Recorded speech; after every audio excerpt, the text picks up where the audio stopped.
গতকাল 11ই মে 2024 ইংরেজি আমার প্রধান সেবিকা হ্যাপি চাকমা এবং হ্যাপি চাকমার স্বামী এমিল তঞ্চঙ্গা রাত্রে আমার কাছে আসে এবং আমাকে চট্টগ্রাম বৌদ্ধবিহারে ভিক্ষুদের উপর আক্রমণের একটা ভিডিও দেখায়।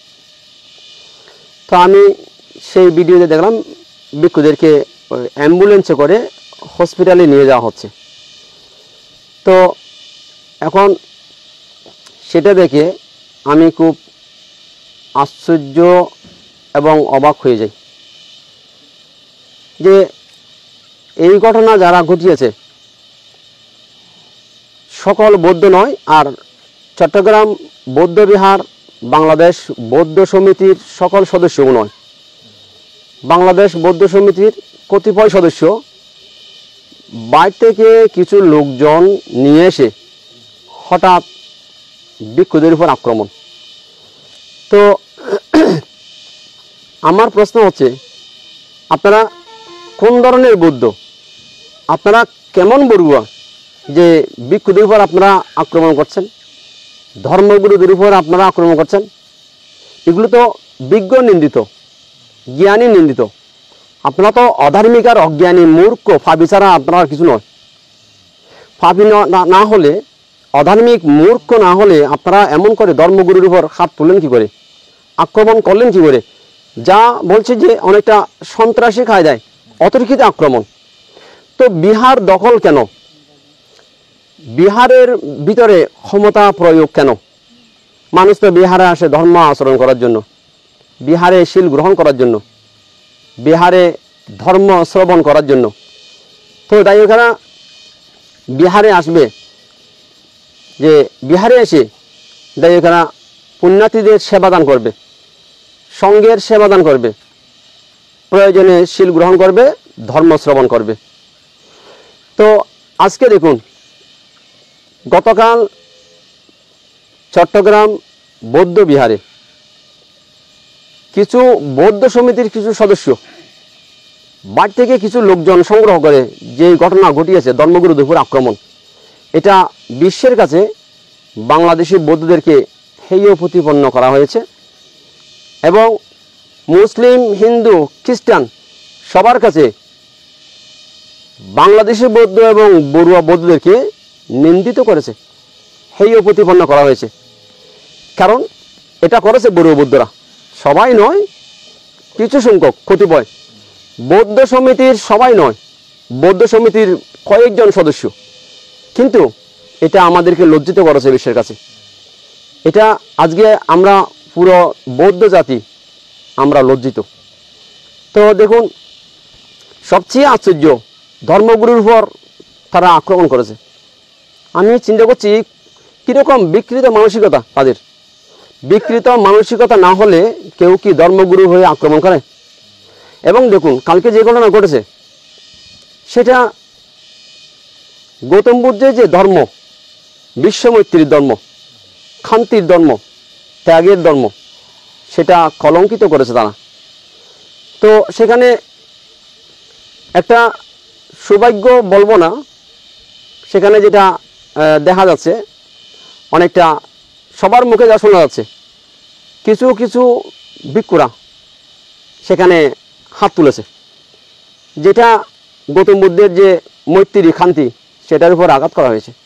কারণ বৌদ্ধ ভিক্ষুরা অপরকে আক্রমণ করতে পারে না, সেটা আমাদের কাম্য নয়, সেটা নিঃসন্দেহে অনুচিত হয়েছে, সেটা নিঃসন্দেহে বুদ্ধের শান্তিগুণ, মৈত্রী গুণের পরিপন্থী কাজ হয়েছে।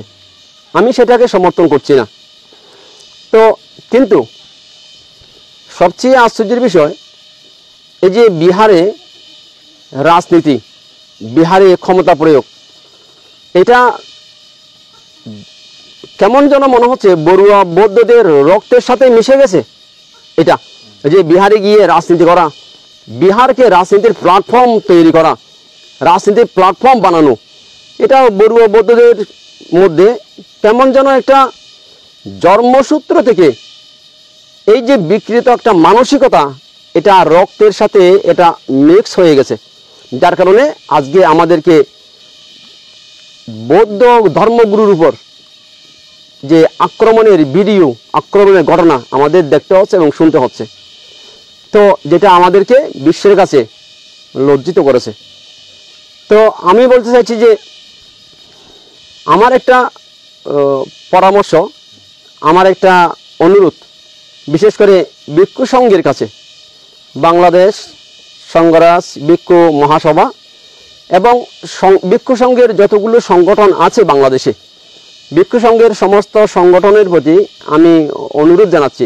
বিশেষ করে বাংলাদেশ সংঘরাজ ভিক্ষু মহাসভার বর্তমান মহাসচিব শ্রদ্ধেয় ডক্টর সঙ্গপ্রিয় মহাতেরো এবং বাংলাদেশ সংঘরাজ ভিক্ষু মহাসভার প্রাক্তন মহাসচিব আবুসু এস লোকজিৎ মহাতেরো, যিনি সানগাঁও সাক্ষ্যমণি সার্বজনীন বুদ্ধ বিহারে রয়েছেন, সেখানকার অধ্যক্ষ। আমি ওনাদের দুজনের কাছে এবং মহাসভার প্রত্যেক সদস্যের কাছে আমি এটা অনুরোধ জানাবো, আপনারা একটা সংঘের একটা জেনারেল মিটিং কল করে অতি দ্রুত বাংলাদেশে প্রত্যেক বিহার থেকে পরিচালনা কমিটিকে বিলুপ্ত ঘোষণা করা হোক, যে পরিচালনা কমিটি লাগবে না। এবং গৃহসংঘ যদি বিহারে কোনো কমিটি করতে চায়, সেটা করা যায় বিহার সেবা কমিটি অথবা বিহার উন্নয়ন কমিটি অথবা বিহার সেবক কমিটি। সবচেয়ে ভালো হয় বিহার সেবা কমিটি। তাদের কাজ হবে বিহারে এসে সংঘের সেবা করা, ধর্মশ্রবণ করা, শীল গ্রহণ করা, সংঘকে দান দেওয়া, পুণ্যার্থীদেরকে সুরক্ষা করা, সেবা প্রদান করা, বিহারের চতুর্দিকে পরিষ্কার পরিচ্ছন্ন করা। এবং বিহারে রাজনীতি কেন, বিহারে ক্ষমতা প্রয়োগ কেন? এটা তো রাজনীতির প্ল্যাটফর্ম নয়। তো রাজনীতি করলে বাইরে করুন, বিহারে নয়, বিহারের পবিত্রতা রক্ষা করুন। তো এ কারণে আমি সবাইকে বলবো যে এটা অতি সত্বর এটা যেন বন্ধ করা হয়। এটা আমাদের আর কতকাল দেখতে হবে যে ধর্মগুরুর উপর আক্রমণ করছে, এই কেমন বৌদ্ধ, কোন ধরনের বৌদ্ধ, কীরকম বড়ুয়া? নিঃসন্দেহে তারা বৌদ্ধ নয়, তারা বৌদ্ধ হতে পারে না, বৌদ্ধরা এমন কাজ করতেই পারে না। তো আমি সবাইকে এটা বলবো, যারা গৃহসংঘ এবং ভিক্ষু সংঘ আছেন, যদি এই বৌদ্ধ বিহারে প্রতিনিয়ত নিরাপত্তা বাহিনী নিয়োজিত না করা হয়, আগামীকালও তো আবার এরকম অতর্কিত আক্রমণ করতে পারে। এ কারণে যাতে নিরাপত্তা বাহিনী সদা সর্বদার জন্যই বৌদ্ধ বিহারে নিয়োগ করা হয়, যাতে এই ভিক্ষুদের উপর কেউ আর আক্রমণ না করতে পারে, আমাদের যাতে এটা আর না দেখতে হয়। এবং বিহারে কোনো প্রকার দায়কের দানীয় সম্পত্তির উপর, অর্থাৎ বৌদ্ধ ইতিহাসে দেখা যায় রাজা বিম্বিসার সর্বপ্রথম ভিক্ষু সংঘ এবং বুদ্ধকে উপলক্ষ করে বিহার দান করে। দান করার পর এটা সংঘের অধিকারে চলে যায়, এটা আর দাতার পক্ষে থাকে না, দাতা ত্যাগ করে দিয়েছেন, এখন এটা গ্রহীতার হয়ে গেছে। গ্রহীতা ভিক্ষু সংঘ, দাতা গৃহী সংঘ। যেদিন থেকে দান করা হয়েছে, উৎসর্গ করা হয়েছে, সেদিন থেকে এটা সংঘের সম্পত্তি হয়ে যায়, সংঘের অন্তর্ভুক্ত হয়ে যায়। তাই সংঘের সম্পত্তির উপর, দানীয় সম্পত্তির উপর অধিকার প্রয়োগ করা, এটা কোন ধরনের মূর্খতা, এটা কোন ধরনের বর্বরতা, এটা কোন ধরনের অসভ্যতা আপনাদের?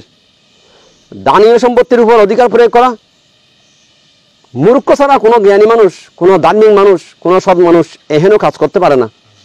এ কারণে বিহারের অল ইন অল থাকবে ভিক্ষু, বিহার সংঘের নিয়ন্ত্রণ অধীনে থাকবে। দায়িকেরা সেখানে সেবা প্রদান করবে, বিহারকে সুরক্ষা করবে। তা আমি ভিক্ষু সংঘকে অনুরোধ জানাবো, এটা অতি সত্বর এটা স্থায়ী একটা সমাধান সূত্র বের করা। আমি যেরকম পরামর্শ দিয়েছি আপনারা এরকমও করতে পারেন। এটা আমার পরামর্শ, এটা আমার আবেদন, এটা আমার সাজেশন আপনাদের কাছে। তো আমরা শান্তি চাই।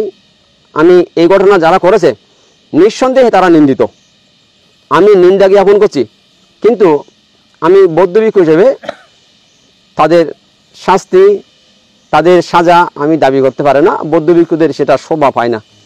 এ কারণে আপনাদের সবার কল্যাণ হোক।